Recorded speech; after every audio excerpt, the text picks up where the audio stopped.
Africa is where it is today because the church has largely contributed to shaping a poisonous worldview.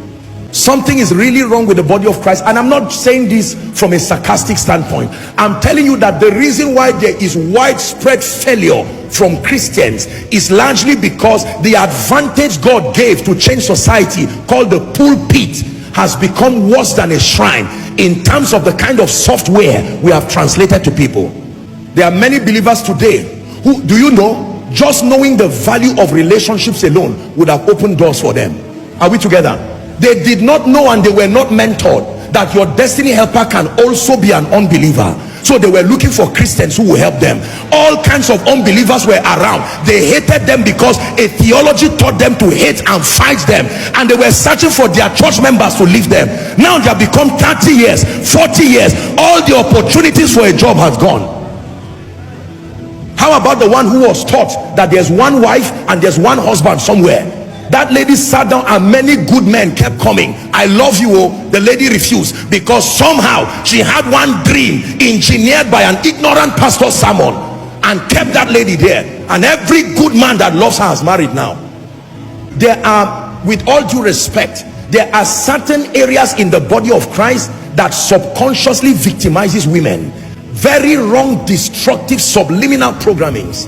There are pastors who have been the singular reason for the destruction of many marriages because of what they taught as the roles of a couple in marriage.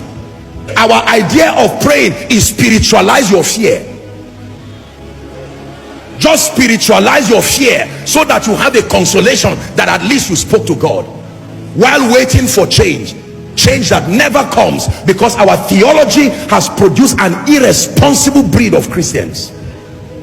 Ask the average young graduate right now, what are you going to make out of your life? For most of them, just for asking that question, here's their reply: Shabalantos Kalika Prandagada. What did you say again? A great life. Let me tell you all the visions when I was in 400 level, and you are looking at him and I say, okay, now that you are done, I'm not downplaying your tongues. Where are you going from here? He said, I know God. I know how God lifted me. I know the grace upon my life. That same person, after 5 years, you will see him like a horse that has been tamed. He may not even be born again because he's angry, offended at the pastor who he believed deceived him on campus. There are many angry young men today because the propositions we have given them, even though it seemed to have come from God based on our theology, it's not produced victory in their lives. How many believers are still owing rent in church?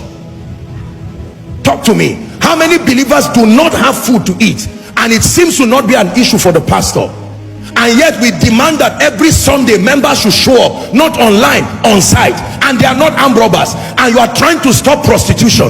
Why wouldn't the lady be tempted to prostitute herself when she lives in, say,